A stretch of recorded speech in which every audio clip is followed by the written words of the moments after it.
हिम्मत दिखाए कि बीजेपी से के किसी नेता से बड़ा नेता वो चिराग पासवान को मान रहे हैं, और चिराग पासवान आ गए तो अब जीत पक्की हो गई। किसी भी नेता का चिराग पासवान के सामने कोई हैसियत नहीं है। ये तो मोदी जी ने उसकी पुष्टि कर दी। कम से कम सुशील मोदी इतना तो हिम्मत दिखाए कि बीजेपी से के किसी नेता से बड़ा नेता वो चिराग पासवान को मान रहे हैं।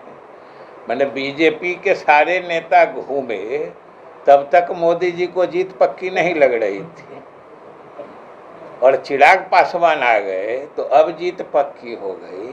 तो जीत पक्की है कि कच्ची है ये तो बात की बात है, लेकिन मोदी जी ने तो इतना मान लिया कि बीजेपी के किसी भी नेता का चिराग पासवान के सामने कोई हैसियत नहीं है, जो जदयू का आरोप शुरू से लगता रहा था। ये तो मोदी जी ने उसकी पुष्टि कर दी। कई मौक़ों पर हमने कहा है कि हमारी वित्तीय स्थिति कोई गड़बड़ नहीं है, लेकिन दूसरी तरफ ये बात भी उतनी ही सही है कि केंद्र सरकार को जो मदद करनी चाहिए वो नहीं कर रही है। और दूसरी बात है कि बिहार जैसे प्रदेश को, और बिहार उदाहरण है आज दो चीज़ों के लिए। एक तो कम प्राकृतिक संसाधनों के लिए गरीब प्रदेश है, यहाँ कोई खान खदान समुद्री किनारा नहीं है,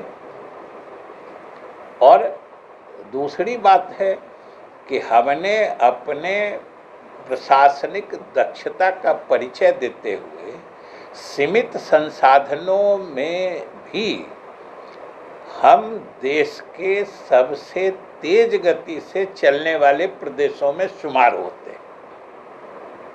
ये सोचिए कितनी बड़ी बात है कि जो विकसित प्रदेश जिस गति से आगे बढ़ रहे हैं, हम आज गति के मामले में उनको टक्कर दे रहे हैं। ये तो हमारी प्रशासनिक कुशलता और दक्षता का परिचायक है। इसलिए हम कहते हैं कि हमें विशेष सहायता मिलनी चाहिए। तो विशेष सहायता की बात तो दूर, जो उनकी कमिटेड लायबिलिटी है, जो उनसे देना संवैधानिक व्यवस्था के तहत अनिवार्यता है, वो भी पैसा नहीं मिलता है। हमने कहा है चाहे समग्र शिक्षा योजना का हो, वृद्धजन पेंशन योजना का हो, किसी योजना में जो केंद्र की राशि आनी होती है वो आती नहीं है। सब हमारे YouTube चैनल को सब्सक्राइब और Facebook पेज को लाइक करना ना भूले। धन्यवाद।